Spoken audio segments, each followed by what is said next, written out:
ये जगत जो है झूठा सपना है। उन साधुओं के बीच में जो मैंने सत्संग सुना तो मैं एक ही निष्कर्ष पर पहुंचा, ये जो जगत है झूठा सपना है। और मेरा धीरे धीरे चौमासा जब खत्म होने को आया और वह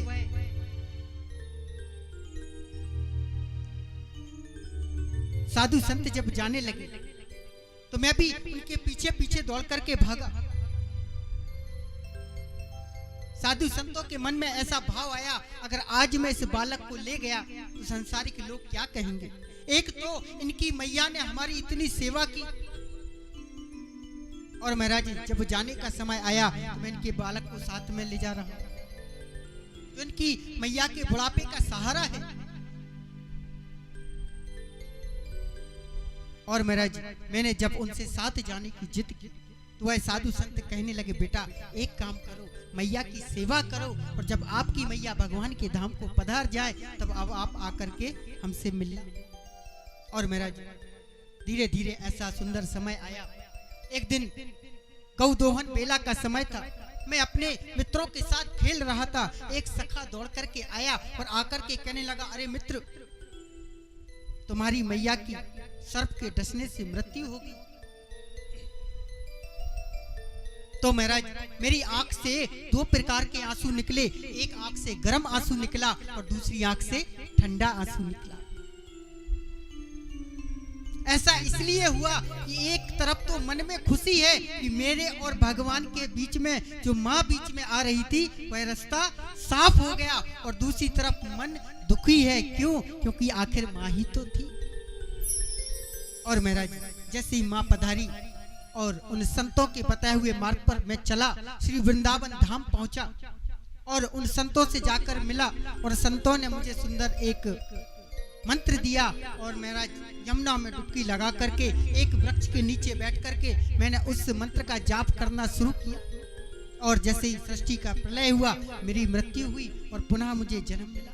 और मेरे हाथ में ये जो बीड़ा देख रहे हो, ये मेरी बीड़ा नहीं है, ये भगवान विष्णु की दी हुई प्रसादी है।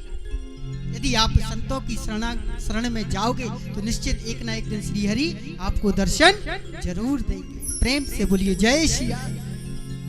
और सुंदर चतुर्थ श्लोकी भागवत को आज श्री नारद मुनि ने वेदव्यासी महाराज के कान में सुनाया है। और वेदव्यासी महाराज ने उस चतुर्थ श्लोकी भागवत के 18,000 मंत्र बनाए। कितने बनाए?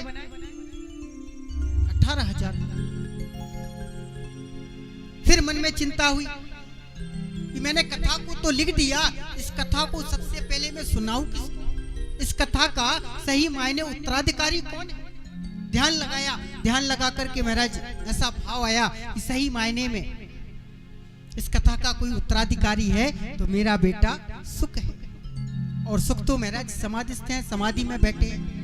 तो महाराज 2-4 शिष्यों को बुला करके कहा, मेरे बेटा सुख के पास जाओ, और वहां जाकर के एक आधा श्लोक सिखाया शिष्यों को। जाकर के कहा सुखदेव जी के पास जाकर के इस श्लोक को गाना, और जैसे ही उनकी समाधि टूटे और वो आपसे कहें और आगे गाओ ना, तो महाराज उनसे कहना ऐसे ऐसे आपके पिताजी को 18,000 श्लोक आते हैं। आकर के श्री सुखदेव जी महाराज के पास उन मित्रों ने, उन शिष्यों ने उस आधे श्लोक को गाना शुरू किया। और जैसे ही उस आधे श्लोक को गाना शुरू किया, बरहा पीड़म नटवर पुहु कर्णयो कर्णिकारम विभद्रवासा कनक कपिसम वैजयंती चमाला। वह परमपिता परमात्मा कितने सुंदर दिखाई पड़े। उनके गले में वैजयंती की माला है। जैसे ये सुना, समाधि टूट गई और आंख खुली। कहा इसके और आगे गाओ ना। कहा यदि इसके और आगे सुनना है ना तो आपको अपने पिताजी के पास चलना होगा। फिर मन में ऐसा भाव आया, अरे होंगे सुंदर, अपने राम को क्या करना, अपने राम तो समाधिस्थ ही अच्छे। और पुनः दोनों आंखें बंद कर दी और सारा वृतांत जाकर के शिष्यों ने वेदव्यास जी को कहा। फिर वेदव्यास जी ने फिर आधा श्लोक सिखाया, जाकर के कहा इस श्लोक को गाया, आकर के दूसरे श्लोक को गाया है। अहो बकीयम स्तन कालिकूटम जिंगाशयापायदा पेशादि देवे गतिं दानुच्यतां ततोयं कंबा दयालुं शरणं ब्रजे। इतना दयालु कौन हो सकता है जो पूतना भगवान को मारने के लिए अपने स्तनों में जहर लगा करके आई। भगवान ने उस पूतना को वह गति प्रदान की जो कालांतर में आगे चल के मैया यशोदा को प्रदान की। इतना दयालु कौन हो सकता है। और महाराज सुखदेव जी अपने आप को रोक ना सके और दौड़ पड़े पिताजी के पास। जैसे ही साष्टांग चरणों में लेट करके प्रणाम किया वेदव्यास जी महाराज, वेदव्यास जी महाराज के मन में फिर चिंता हुई कि आज यदि हमने अपने बेटे सुख को ये कथा सुना दी तो ये दुनिया वाले क्या कहेंगे, कितना पक्षपात करते हैं महाराज वेदव्यास जी महाराज।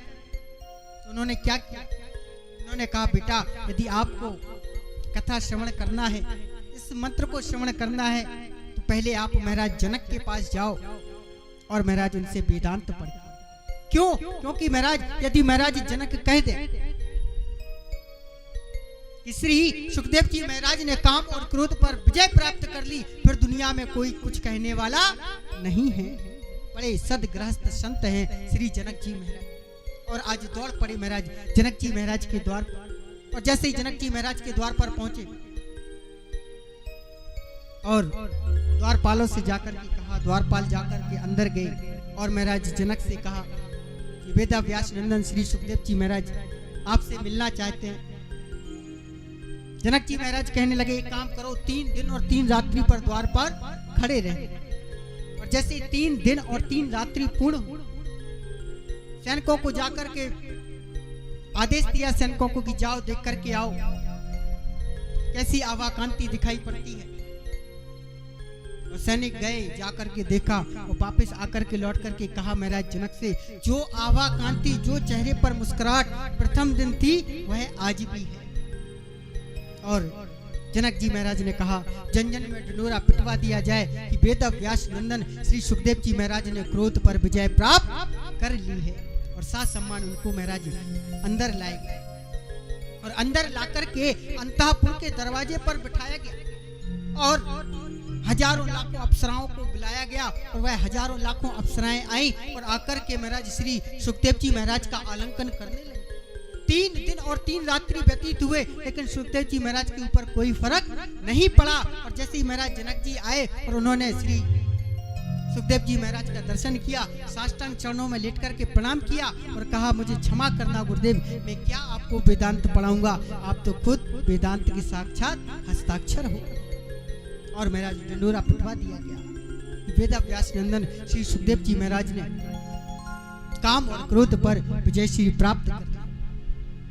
सब्सक्राइब करें ध्रुव कृष्ण जी के YouTube चैनल को और हमारे वीडियोस को सबसे पहले देखने के लिए बेल आइकन को दबाना न भूलें।